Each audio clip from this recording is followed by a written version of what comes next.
Graça e paz, igreja, amém? Amém. Pode ser melhor, graça e paz, igreja, amém? Amém. Vocês estão felizes com Jesus? Amém. Amém. Primeiro eu quero agradecer, toda essa recepção. Vocês são incríveis, vocês são maravilhosos, vocês são presente de Deus realmente para nós. Nós amamos de verdade vocês.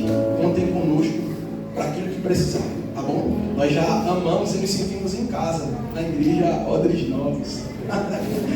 Deus abençoe vocês. Mas antes eu queria iniciar orando. Feche seus olhos. Espírito Santo de Deus, nós queremos entronizar o Teu nome nesse lugar. Nós queremos glorificar o Teu nome nesse lugar, dizer que Tu és bem-vindo aqui. Não é sobre mim, não é sobre minha esposa. Nós não somos nada, é sobre a Tua pessoa. O Senhor é tudo. As pessoas que aqui vieram, não vieram simplesmente para ver a mim, para ver a minha esposa, mas vieram, Senhor, para ouvir a Tua palavra, para ouvir, Senhor, o Teu direcionamento. Então, nessa hora, nós queremos, Senhor, nos diminuir nesse lugar, para que o Senhor cresça, que somente o Senhor apareça nesse lugar, seja exaltado e glorificado aqui neste lugar, Senhor. Que eu fale tudo aquilo que o Teu Espírito quiser que eu fale, que eu não fale aquilo, Senhor, que eu quero falar, porque não importa que eu fale, importa que o Senhor fale aos corações, porque o máximo que nós conseguimos fazer, Senhor, é alcançar os ouvidos, mas é o Senhor, é o Teu Espírito que alcança os corações, é o Teu Espírito que toca os corações. Então vem, Espírito Santo, com o Teu poder sobre nós, em nome de Jesus, amém e amém.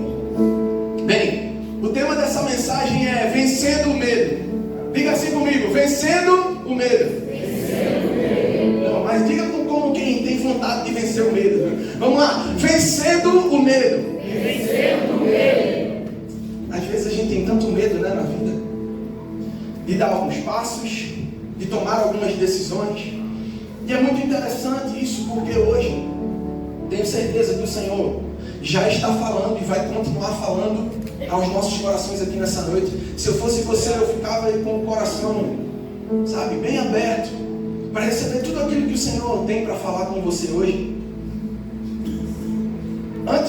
Na verdade ontem, eu estava, Senhor, o que é que o Senhor quer que eu fale? Porque a gente não pode vir aqui e falar aquilo que a gente quer falar.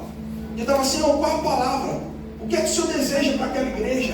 Estava compartilhando lá em cima com o Tiagão, com o Dai, com o pessoal lá. E aí hoje pela manhã, quando eu abro o devocional, e eu já estava, vida, comentando isso contigo a respeito da palavra, que era essa de vencendo o medo. E hoje de manhã, quando eu abro o devocional, o tema do devocional, vivendo pela fé e não pelo medo. Aleluia.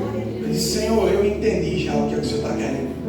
Quando a gente chega aqui conversando com o Tiagão começa a falar da história dessa igreja. E fica claro o quanto vocês já passaram de processos, de situações difíceis, onde o medo surgiu, mas a fé agiu e trouxe vocês até aqui nesse lugar. E o Senhor só confirmava no meu coração, é essa palavra que eu tenho para essa igreja hoje. Então por isso, o tema hoje é vencendo o medo. E eu queria levar nesse momento você a uma reflexão. Existe uma grande diferença de você viver a vida, de você jogar para ganhar e jogar para perder. Comece a jogar para não perder, perdão. Comece a refletir nisso. A vida, ela parece sim um jogo. Veja, um jogo geralmente tem níveis, fases, obstáculos a serem vencidos, áreas que a gente precisa vencer até chegar ao final do jogo. E a vida, ela não é diferente. Existem fases, existem estações na vida. Só que existe uma grande diferença. Como eu estou jogando esse jogo da vida? Eu estou jogando para ganhar? Ou eu estou simplesmente jogando para não perder? Sabe aquele time que já sabe que está rebaixado? Qual é o time aqui que tu não... Os dois, né? Jesus. Vou nem falar para não ficar com raiva de mim, né? Mas enfim. Sabe aquele time que já está rebaixado? E ele começa a entrar no jogo simplesmente para cumprir tabela. Mas aí tem aquele time que está disputando o primeiro lugar do campeonato. Ele está jogando com toda a força que ele tem para ganhar o campeonato. E na nossa vida, Como é que nós estamos jogando o jogo da vida? Será que a gente está jogando a vida simplesmente deixando a vida nos levar? Será que a gente está entendendo na vida o propósito? Será que a gente está entendendo na nossa vida tudo aquilo que Deus tem para nós? Ou a gente simplesmente está vivendo a nossa vida, mas sem rumo? Caminhando, sem rumo, sem direção. Talvez você que chegou aqui nessa noite, chegou aqui para ouvir essa palavra, talvez seja uma pessoa, não sei. Se for uma pessoa, já é o suficiente. Talvez você chegou aqui hoje, sabe, perdido, dizendo assim: Deus, eu preciso que o Senhor fale comigo, eu preciso que o Senhor me dê uma direção. Talvez você esteja aqui hoje jogando para não perder, simplesmente andando. Só você sabe as situações que você tem passado, que você tem enfrentado na sua vida. E é interessante, porque tudo aquilo que a gente vive na vida, as experiências que a gente vive, elas nos formam. Se você começar a olhar lá para trás, na sua infância, você vai ver que coisas, hábitos que você tem hoje, você trouxe de lá de trás. Comportamentos, talvez que você tenha hoje, algumas pessoas com quem você vivenciou mais, seu pai, sua mãe, talvez você tenha copiado muita coisa deles. E você vai entender o porquê que eu estou falando tudo isso. Eu não sei de onde você veio, do lar que você viveu, as experiências que você passou dentro de casa, mas deixa eu te dizer uma coisa: Jesus pode mudar a tua história. Jesus pode mudar tudo aquilo que você acha que hoje é impossível. Não existe impossível para Deus. Lucas 1,37 vai dizer lá: porque para Deus nada é impossível. Talvez você esteja aqui hoje, você já seja um fruto, inclusive, de um milagre. Mas talvez você que está aqui hoje está em busca desse milagre. É interessante porque existem 3 medos específicos. Existem vários medos que a gente poderia passar a noite toda citando aqui. Mas existem 3 medos específicos que eu quero começar a tratar com você hoje, que o Espírito Santo começou a colocar no meu coração, para que a gente venha entender o plano, o propósito, aquilo que Deus tem para nós, para que a gente venha viver uma nova vida no Senhor. Antes de entrar no primeiro ponto, eu gostaria de citar 2 versículos para vocês. O primeiro, 2 Timóteo 1,7, vai dizer: porque Deus não nos deu espírito de temor, porque Deus não nos deu espírito de covardia, mas de poder, de amor e de moderação. Primeira coisa, comece entendendo hoje que se você tem o Senhor na sua vida, você não tem um espírito de medo. E nós queremos já começar hoje esse momento repreendendo todo espírito de medo nesse lugar. Tudo aquilo que o diabo tem colocado, sabe, para paralisar você, para travar você, nós repreendemos hoje nesse lugar no nome de Jesus. Romanos 8, verso 15 vai dizer: porque vocês não receberam um espírito de escravidão para viverem outra vez atemorizados, mas receberam um espírito de adoção, por meio do qual clamamos Abba Pai. Ei, esse é o espírito que habita em mim e em você. Nada de medo. Vamos entrar no primeiro ponto. O primeiro medo que eu quero começar a tratar com você é o medo de si mesmo. Diga assim: o medo de mim mesmo. Agora olhe para quem está do seu lado e diga assim: ei, você tem medo de você mesmo?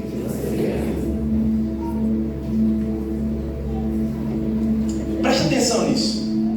Marianne Williams, uma escritora americana famosa por seus best-sellers, escreveu um pensamento com o qual eu particularmente concordo. Ela disse assim: talvez o nosso maior medo seja o de sermos inadequados. Talvez o nosso maior medo seja o de sermos poderosos além do que podemos imaginar. Eu não estou dizendo que o homem por si só tem poder, por favor, irmão. Eu não quero aqui pregar uma mensagem antropocêntrica, onde o homem está no centro, mas sim cristocêntrica, onde Jesus, Cristo, está no centro. Mas aí ela começa a dizer: talvez o nosso maior medo seja o de sermos inadequados. Talvez o nosso maior medo seja o de sermos poderosos além do que podemos imaginar. É a nossa luz e não a nossa escuridão que mais nos assusta. Afinal, nos questionamos: quem somos nós para sermos brilhantes, talentosos, lindos e fabulosos. Olha, por favor, para quem está do seu lado de novo, diga assim: você é lindo. E acho que vocês não estão acreditando muito nisso, não, né? Mas profetiza, irmão. Olha de novo para ele: você é lindo. Mas profetiza. E é interessante, irmãos.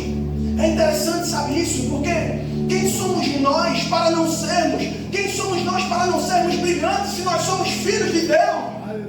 Quem somos nós para não sermos, sabe, esses homens, essas mulheres lindas nesse tempo, nessa estação, nessa época? Se nós somos filhos de Deus, se nós carregamos a presença de Deus em nós. Agora talvez você comece a entender por que eu comecei a falar das nossas vivências dentro de casa. Talvez você não se enxergue assim, porque talvez você teve um pai que nunca te afirmou.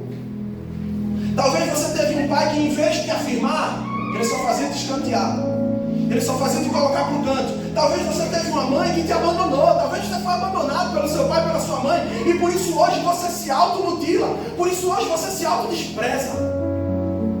Mas ei, tem um pai que chegou aqui nessa casa hoje para dizer a você: filho, ainda que uma mãe que ainda amamenta venha esquecer do seu filho, eu todavia não me esquecerei de ti, diz o Senhor. E ainda que você se veja assim, eu quero te mostrar na Bíblia hoje que não é só você que se vê assim. Muitos na história já se viram assim. Você vai ver ali os profetas. Jeremias, por exemplo, quando foi chamado por Deus, ele disse: Senhor, eu não sei falar, eu sou uma criança. Deus disse: Jeremias, não diga que és uma criança, porque as minhas palavras colocarei na tua boca. O nosso Pai sempre nos afirma. Jesus, depois que sai do momento do batismo, que o Espírito Santo em forma de pomba desce do céu, o que é que acontece? Jesus disse: esse é o meu Filho amado, em quem me comprazo. Ei, aprenda hoje, nessa noite, você tem um Pai que ama você. Ainda que você tenha sido rejeitado, abandonado, esquecido, traído, você tem um Pai que ama você e cuida de você. Não foi diferente na vida de Gideão. Por favor, se você tiver com sua Bíblia, abra em Juízes capítulo 6.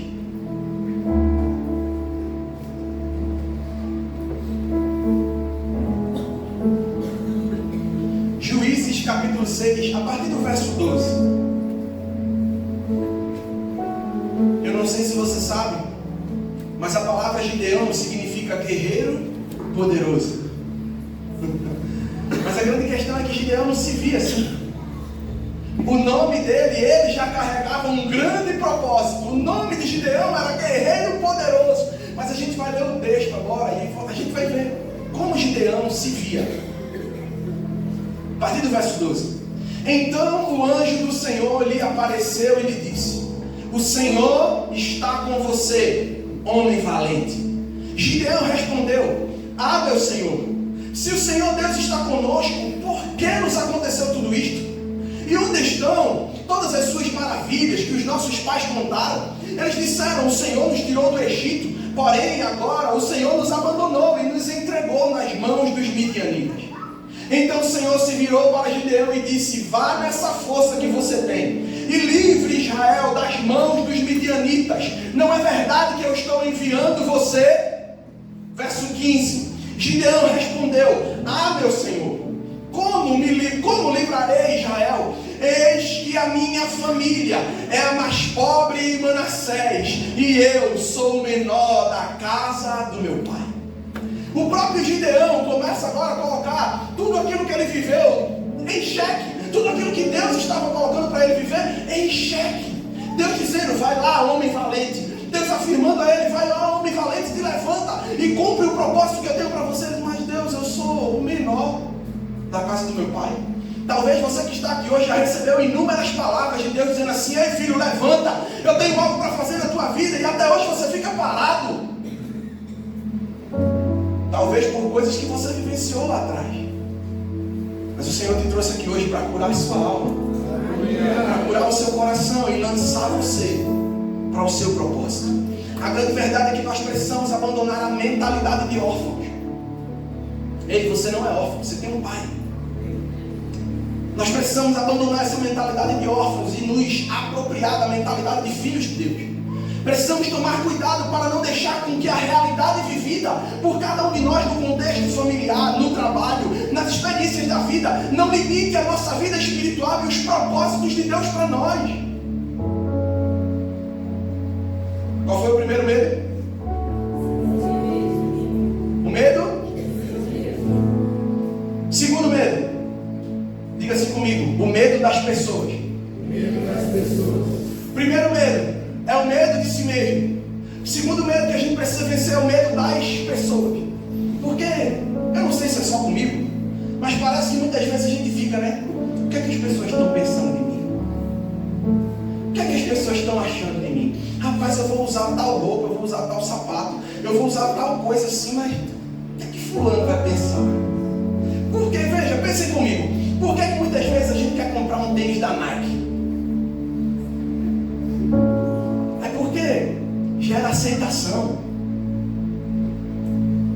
Comece a pensar. É interessante, porque o medo ele é descaradamente mentiroso e traiçoeiro. Aos poucos ele vai se disseminando como um vírus, até tomar o controle de todo o nosso corpo. E quando nos damos conta, o que era tão insignificante toma uma proporção tal que passou a ditar completamente quem somos, o que pensamos e o jeito como fazemos as coisas. Preste atenção nesse dado. De acordo com um estudo em 2015 realizado por um jornal britânico, o medo de falar em público, dentre todos, é o maior que existe, atingindo 41% dos entrevistados. Nem mesmo o medo de morrer é tão forte assim, pois atingia apenas 19% dos que responderam à pesquisa. As pessoas carregam muitas vezes mais o medo de falar em público do que de morrer. Veja o quanto nós vivemos em busca de uma aceitação. E às vezes, por vivermos em busca dessa aceitação, sabe o que a gente faz? Negocia os princípios, negocia a palavra de Deus, negocia aquilo que Deus chamou a gente para defender. E a gente cai num abismo, porque a palavra vai dizer: ei, mais importa agradar a Deus do que aos homens. Você não viveu para estar sendo aceito pelas pessoas, você precisa ser aceito pelo seu Pai. E isso você já é o Senhor Todo-Poderoso. É a Ele que você deve agradar, porque quando você agrada a Ele, é consequência. Aqueles que estão nele também serão agradados, porque uma só vontade estará regendo essa relação. A grande verdade é que nós estamos o tempo todo pensando no que as pessoas estão pensando sobre nós. Perceba novamente na vida de Gideão. Juízes, o mesmo capítulo 6, só que agora vai no verso 25. Naquela mesma noite, o Senhor disse a Gideão: leve o touro que pertence a seu pai, a saber, o segundo touro de 7 anos, e derrube o altar de Baal, que é do seu pai, e corte o poste da deusa Azerá, que está junto ao altar. No alto desse lugar fortificado, faça para o Senhor seu Deus um altar em camadas de pedra. Depois pegue o segundo touro e ofereça-o em holocausto com a lenha do poste da deusa Azerá que você irá cortar. Então Gideão levou 10 homens dos seus servos e fez como o Senhor lhe havia falado. Mas porque teve o quê? Mas porque teve o quê? Mas porque teve medo da casa de seu pai. Ele teve medo de quem? Da casa do pai dele. Ele teve medo das pessoas e dos homens daquela cidade. Não somente da casa do seu pai, mas dos homens, das pessoas daquela cidade. Não o fez de dia, mas de noite. Pelo menos ele ainda fez. Mas a verdade é que ele carregava o medo das pessoas, de não ser aceito pelas pessoas. A destruição do altar de Baal, a propriedade, né, que era do pai dele, no fundo era um confronto ao temor dos homens que ainda existia em seu coração. O que é que Deus está pedindo para você bloquear? O que é que Deus está pedindo para dentro da sua casa, não sei, com seus parentes, não sei, em relacionamentos onde você está envolvido? O que é que Deus está dizendo a você? Ei, isso não pode acontecer. E até hoje você tem negociado.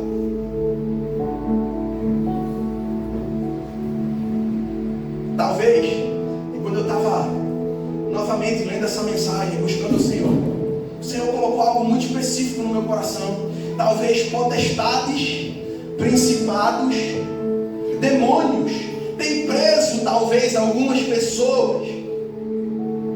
Sabe por quê? Porque falta você se levantar do Senhor para destruir os altares de Baal, que talvez não foi nem você que construiu, mas foi alguém da sua família que construiu dentro da sua casa, que até hoje vive influenciando gerações dentro da sua casa, que até hoje, sabe, pessoas dentro do seu lar vivem sendo afetadas por coisas que pessoas lá atrás construíram, mas que com isso continua até hoje, porque alguém precisa se levantar em Deus para destruir os altares de Baal, para destruir os altares de Satanás dentro da sua casa e levantar ali um altar ao Senhor, como Gideão fez. Deus está buscando pessoas posicionadas nele. Qual foi o primeiro medo? Qual foi o segundo? Terceiro medo, o medo de perder. Quem aqui gosta de perder? Levanta a mão. Quem aqui gosta de perder? Vocês são espertos, né? Primeiro de tudo, eu comecei falando que a vida é um jogo. E o primeiro de tudo é que a gente precisa entender que em Cristo nós já somos mais do que vitoriosos. Independente do resultado nesse plano terreno, em Cristo nós já somos mais do que vitoriosos. Somos abençoados com toda sorte de bênçãos celestiais. Aqueles que estão em Cristo não vivem buscando simplesmente, sabe, uma vida próspera e abençoada simplesmente nesse plano terreno. Até porque eu não estou aqui dizendo que há problema em você buscar uma vida próspera e abençoada aqui nesse plano terreno. Não estou dizendo isso, mas o que eu estou dizendo a você é que os seus olhos precisam estar em Deus. Para onde você vai depois que você fechar os olhos? Você já parou para pensar nisso? Ei, irmão, ei, igreja, Jesus Cristo está voltando. A igreja precisa despertar, a igreja precisa acordar. Não é sobre vir para dentro de um templo, é sobre ser a igreja. O rei está voltando, e como nós estamos?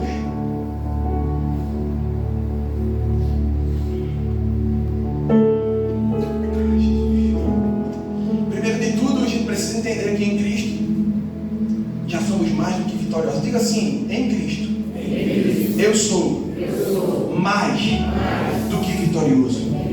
Agora diga mais uma vez com força: em Cristo. Declare isso sobre sua vida: em Cristo, eu já sou mais do que vitorioso. Os grandes vilões dessa vida são as pessoas que não conseguiram administrar as suas perdas. Sabe aquelas pessoas amarguradas, feridas? E aí, mais uma vez, você pode lembrar de algumas coisas que aconteceram na sua vida, mas se isso que você acabou de lembrar não for tratado, você pode acabar se tornando uma pessoa muito perigosa. Ei, você já liberou o perdão que você precisa liberar? Gente, diante de Deus, eu não vim aqui hoje, sabe, para ficar, sabe, tentando animar a auditório. Eu não vim aqui hoje para isso. Nem sou melhor do que ninguém, irmão. Talvez eu seja o pior dentre todos aqui. Mas deixa eu dizer uma coisa a você: perdoe quem você precisa perdoar. Uma coisa a gente esquece. Eu acho que todo mundo aqui sabe a oração do Pai Nosso. Vamos lá? Pai nosso, que estás no céu, santificado seja o teu nome. Venha a nós o teu reino. Seja feita a tua vontade, assim na terra como no céu. O nosso de cada dia. Perdoai as nossas ofensas, assim como nós perdoamos quem nos tem ofendido. Eu não sei se você percebeu, talvez você já tenha orado esse Pai Nosso 1 milhão de vezes e não tenha percebido que o perdão que o Senhor vai derramar na sua vida está condicionado a você perdoar quem te ofendeu.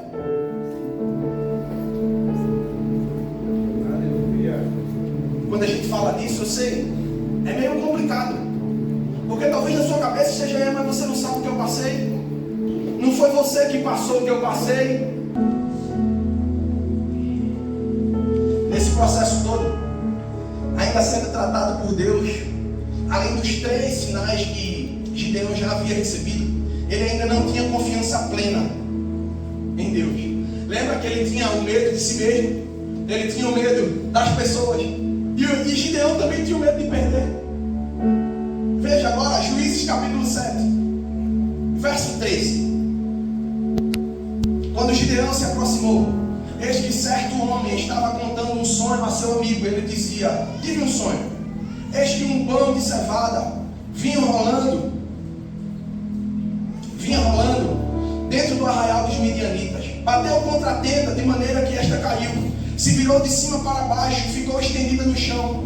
O amigo respondeu: isso não é outra coisa a não ser a espada de Gideão, filho de Joás, homem israelita, que Deus entregou nas mãos dele os midianitas e todo este arraial. Verso 15. Quando Gideão ouviu o relato desse sonho e o seu significado, adorou a Deus, voltando para o arraial de Israel, e disse: levantem-se, porque o Senhor entregou o arraial dos midianitas nas mãos de vocês. Gideão estava esperando, já tinha passado 3 sinais de Deus aqui. Gideão: Senhor, é para eu guerrear? Faz o sinal, e Deus dava o sinal. Senhor, é para eu guerrear? Faz o sinal, e Deus dava o sinal. E ele o tempo todo: Senhor, sinal, Senhor, sinal, Senhor, sinal. Quantos sinais Deus vai precisar te dar para que você levante? A grande verdade é que pouco antes disso que a gente acabou de ler, Gideão convocava 32 mil homens para a batalha. Para quem pensava que era um pobrezinho, hein? Lembra quando começou?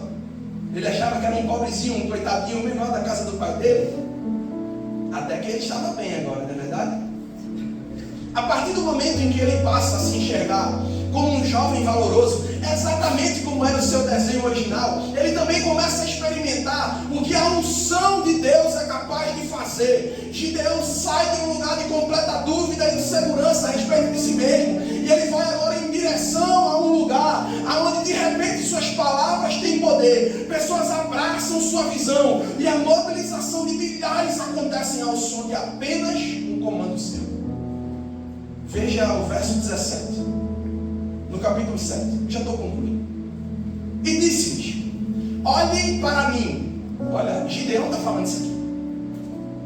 Lembra como ele começou? Eu não, Senhor. Agora olha o que Gideão está dizendo: olhem para mim e façam como eu vou dizer. Olha a confiança agora de Gideão.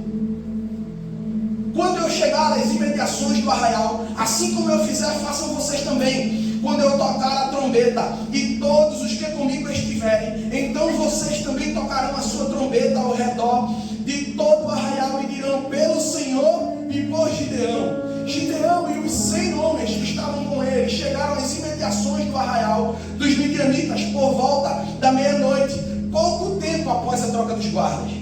Tocaram as trombetas e quebraram os cântaros que tinham nas mãos. Assim, as 3 companhias tocaram as trombetas e despedaçaram os cântaros, seguravam a tocha na mão esquerda e a trombeta na mão direita, e gritavam: uma espada pelo Senhor e por Gideão. E cada um permaneceu no seu lugar ao redor do arraial. Todo o exército dos midianitas começou a correr, a gritar e a fugir.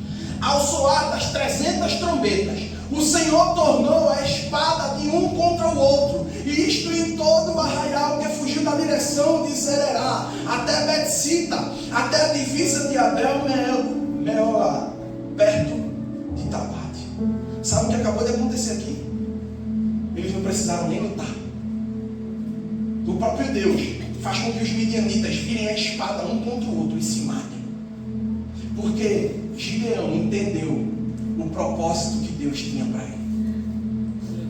Tem áreas da sua vida que só serão vencidas quando você entender o propósito que Deus tem para você. Tem situações na sua vida que só serão vencidas quando você parar de se menosprezar, quando você parar de ficar: porque minha história é assim, porque eu vivi dessa forma, por causa disso. Para de dar desculpa. Chegou a hora de encerrar com as desculpas e se levantar no poder de Deus.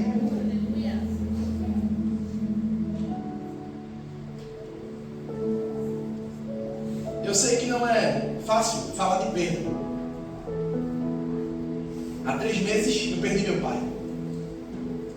Um homem de Deus. Um homem que existe, eu sei que existem pais e pais. Mas o pai que eu tinha era o meu exemplo. Quando me perguntava assim, quem é um homem de Deus para você? Eu não dizia Luciano Subirá, Hernando Dias Lopes, JB Carvalho. Eu não dizia esses homens, eu dizia Gilvan Antônio da Silva, o meu pai. Aquele que eu cresci a minha vida, saindo do quarto para ir no banheiro, e quando eu chegava, olhava para a sala, parece que eu posso até reproduzir a cena hoje. Ele estava lá ajoelhado, orando durante madrugadas e madrugadas, uma vida dessa forma, uma vida rendida ao Senhor. E é interessante, irmãos, porque eu sempre gostei muito de pregar, estava falando, compartilhando com o pessoal, sobre soberania, a soberania de Deus, que Deus pode fazer o que quer, na hora que quer, do jeito que quer, e não deve satisfação para ninguém. Mas quando eu vi meu pai no leito da UTI, eu disse, Deus, como assim, Deus? Eu nunca perdi ninguém da minha família, e o Senhor vai levar logo ele. Deus começou a me confrontar, e Deus começou a me mostrar que nem eu mesmo sabia aquilo que eu estava falando. Que nem eu mesmo, quando subia para pregar e falar sobre soberania, nem eu mesmo conhecia o que de fato o meu coração carregava.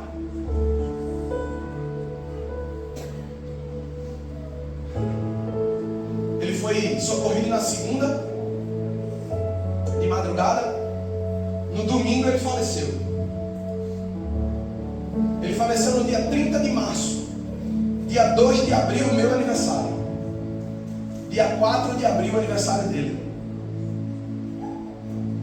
E aí, nesse domingo que ele faleceu, o culto da gente lá começa de 5 horas da tarde. Exatamente 4h30, 4h20, 4h30, eu estava abrindo um saco plástico para reconhecer o corpo dele. Para de 5 horas estar na igreja e pregar.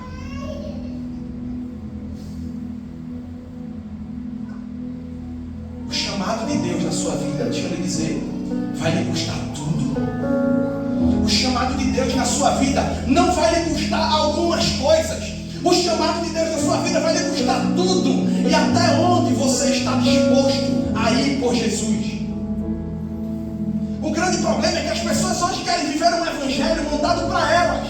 Sabe, Senhor, eu te sirvo até aqui. Senhor, eu faço a tua vontade até aqui. Mas existem coisas, Senhor, existem áreas, Senhor, na minha vida que se o Senhor tocar, eu não vou.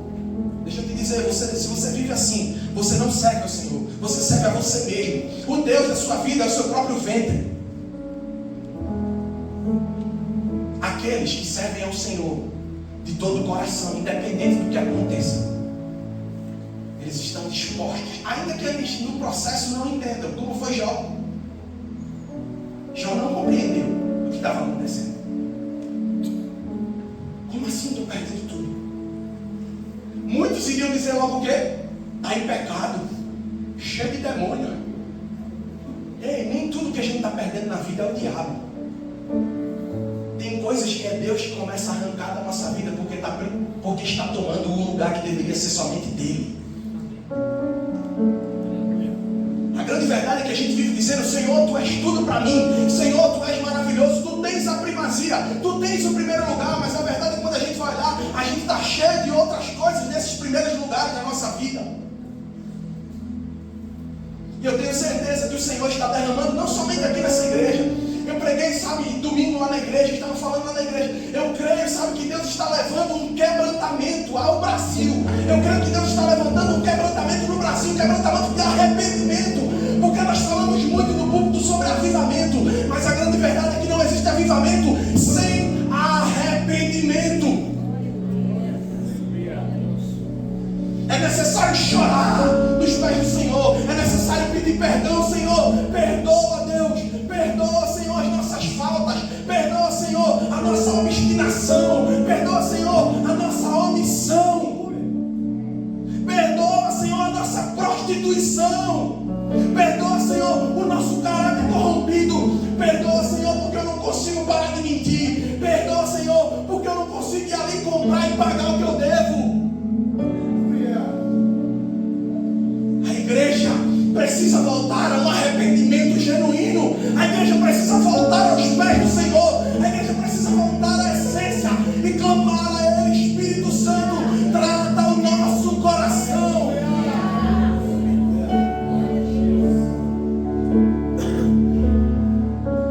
Eu estou falando tudo isso, irmão, mas a começar de mim, viu? Estou dizendo só para você não, começar de mim.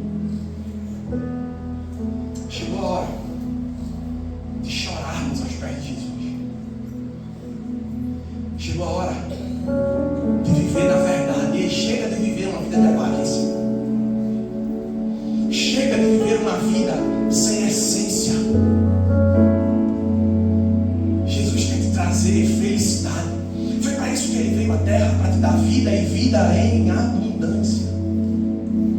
E a felicidade que eu estou te dizendo não é carro novo, não é casa na praia. Se você quer tudo isso, se esforce, estude, trabalhe, você vai ter.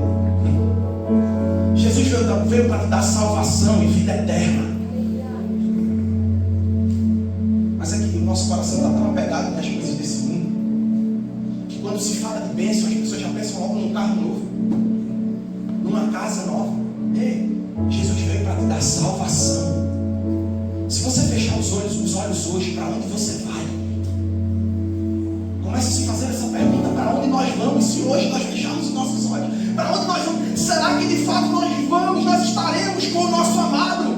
Como muitas vezes nós cantamos aqui, porque Ele é o nosso amado, né?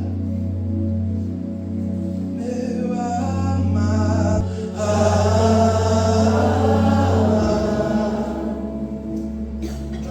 Será que Ele é o amado das nossas almas? Será que Ele é o amado dos nossos corações? Será que Ele ocupa de fato esse primeiro lugar? Irmãos, por favor, Espírito Santo, comece a gerar, Espírito Santo, nesse lugar um quebrantamento dos nossos corações. Abre os nossos olhos, Espírito Santo, nos faz enxergar, retira esses câmeras dos nossos olhos nessa hora, para que nós possamos te contemplar a beleza de quem Tu és. Mostra para nós se outra coisa está ocupando o Teu lugar no nosso coração nessa hora. Abre os nossos olhos, Espírito Santo, nos faz ver, nos faz perceber, tira a venda dos nossos olhos, para que nós possamos cantar essa canção com verdade, dizendo que Tu és o nosso amado.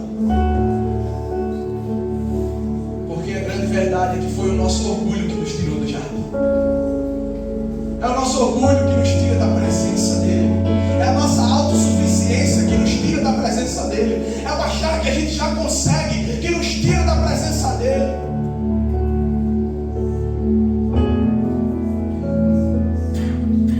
Espírito Santo, vem nessa noite nos ativar nesse lugar, para que nós possamos viver tudo aquilo que o Senhor tem para nós. Retira de nós tudo aquilo que não Te agrada, tudo aquilo que não vem do Senhor. Nos ajuda a vencer os medos, assim como a gente viu aqui que Gideão tinha. Se talvez nós tivermos também esses medos, nós te pedimos, Jesus, nos ajuda a vencer isso, para que nós possamos viver tudo aquilo que Tu tens preparado